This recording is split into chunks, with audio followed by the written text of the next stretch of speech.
ಪ್ರಧಾನಿ ನರೇಂದ್ರ ಮೋದಿ ಅವರು ನಡೆಸಿಕೊಡುವ ಪರೀಕ್ಷಾ ಪೇ ಚರ್ಚಾ ಕಾರ್ಯಕ್ರಮದ ಹಿನ್ನೆಲೆಯಲ್ಲಿ ಉಡುಪಿಯ ಕೇಂದ್ರೀಯ ವಿದ್ಯಾಲಯದಲ್ಲಿಂದು ವಿದ್ಯಾರ್ಥಿಗಳಿಗೆ ವಿವಿಧ ಸಾಂಸ್ಕೃತಿಕ ಸ್ಪರ್ಧೆಗಳನ್ನು ನಡೆಸಲಾಯಿತು. 10 ವಿದ್ಯಾರ್ಥಿಗಳು ಉತ್ಸಾಹದಿಂದ ಚಿತ್ರಕಲೆ, ಸಂಗೀತ ಸ್ಪರ್ಧೆಯಲ್ಲಿ ಭಾಗವಹಿಸಿದ್ದರು.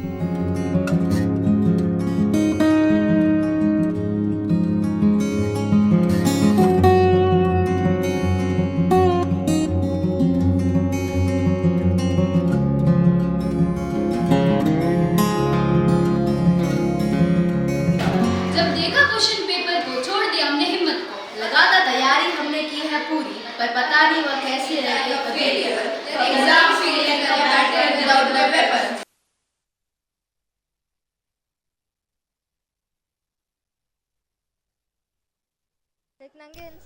ದೂರದರ್ಶನದೊಂದಿಗೆ ವಿದ್ಯಾರ್ಥಿನಿ ಸಮೀಕ್ಷಾ, ಪ್ರಧಾನಿಯವರ ಎಕ್ಸಾಮ್ ವಾರಿಯರ್ಸ್ ಪುಸ್ತಕದ ಪ್ರಭಾವದಿಂದ ಪರೀಕ್ಷೆಯ ಬಗ್ಗೆ ಆತ್ಮವಿಶ್ವಾಸ ವೃದ್ಧಿಸಿದೆ ಎಂದರು.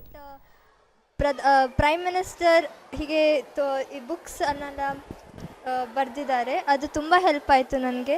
ಹಾಗೆ ನಮ್ಮ ಸ್ಕೂಲಲ್ಲಿ ಸಹ ಡ್ರಾಯಿಂಗ್ ಕಾಂಪಿಟೇಷನ್, ಹಾಗೆ ತುಂಬ essay writing, poem writing, everything ಅದೆಲ್ಲ ತುಂಬ ಹೆಲ್ಪ್ ಆಯಿತು ನನಗೆ. ಲೈಕ್ ಮೋಟಿವೇಟ್ ಆಯಿತು ನನಗೆ, ಇನ್ಸ್ಪಿರೇಷನ್ ಫ್ರಮ್ ಪ್ರೈಮ್ ಮಿನಿಸ್ಟರ್. ಪರೀಕ್ಷಾ ಪೇ ಚರ್ಚಾ ವಿದ್ಯಾರ್ಥಿ ಧ್ಯಾನ್ ರೋಹಿತ್ ಉನ್ನತ ವ್ಯಾಸಂಗಕ್ಕೆ ಅಗತ್ಯವಾದ ಸ್ಪರ್ಧಾತ್ಮಕ ಪರೀಕ್ಷೆ ಬಗ್ಗೆ ಇದ್ದ ಆತಂಕ ಪರೀಕ್ಷಾ ಪೇ ಚರ್ಚಾ ಕಾರ್ಯಕ್ರಮದಿಂದ ದೂರವಾಗಿದೆ ಎಂದು ತಿಳಿಸಿದರು. ನಮಗೆ ತುಂಬ ಮೋಟಿವೇಟ್ ಮಾಡಿದ್ದು, ನನಗೆ ತುಂಬ ಹೆಲ್ಪ್ ಆಯಿತು. ಸೊ ಈ ಟೈಮ್ ಈ ಪರೀಕ್ಷಾ ಪೇ ಚರ್ಚಾ ಇದೆಯಲ್ಲ, 29 ಜಾನ್ವರಿ ಅದು ಬರೋದು, ಅದಕ್ಕೆ ನಾನು ವೇಟ್ ಮಾಡ್ತಾ ಇದ್ದೀನಿ. ಒಂದು ಸ್ವಲ್ಪ ದಿವಸ ಮುಂಚೆ ನನಗೆ ಒಂದು ಬುಕ್ ಸಿಕ್ಕಿತ್ತು, ಎಕ್ಸಾಮ್ ವಾರಿಯರ್ಸ್ ಅಂತ ಹೇಳಿ. ಅದಾದಮೇಲೆ ನನಗೆ ಡ್ರಾಯಿಂಗ್ ಕಾಂಪಿಟೇಷನ್ಸ್, ತುಂಬ ಸಿಂಗಿಂಗ್ ಕಾಂಪಿಟೇಷನ್ಸ್ ಅದಲ್ಲೇ ಇತ್ತು. ಸೊ ಅದಲ್ಲೆಲ್ಲ ನಾನು ಫುಲ್ ಮೋಟಿವೇಟ್ ಆದೆ.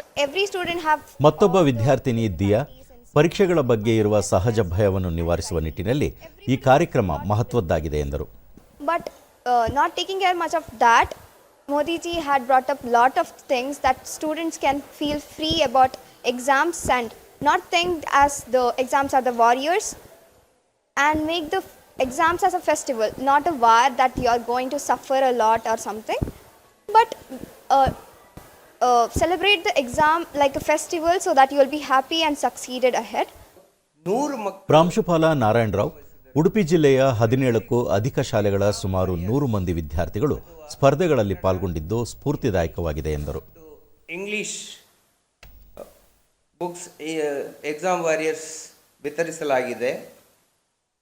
ಯಾರ್ಯಾರು ಒಳ್ಳೆ ಪ್ರದರ್ಶನ ಮಾಡಿದ್ದರೋ ಅವರಿಗೂ ಗೌರವಪಡಿಸಲಾಗಿದೆ. ಇದೇ ಸಂದರ್ಭದಲ್ಲಿ ಆರ್ಟ್ಸ್ ಆ್ಯಂಡ್ ಕ್ರಾಫ್ಟ್ಸ್ ಎಕ್ಸಿಬಿಷನ್ನು ನಮ್ಮ ಶಾಲೆಯಲ್ಲಿ ಏರ್ಪಡಿಸಲಾಗಿತ್ತು.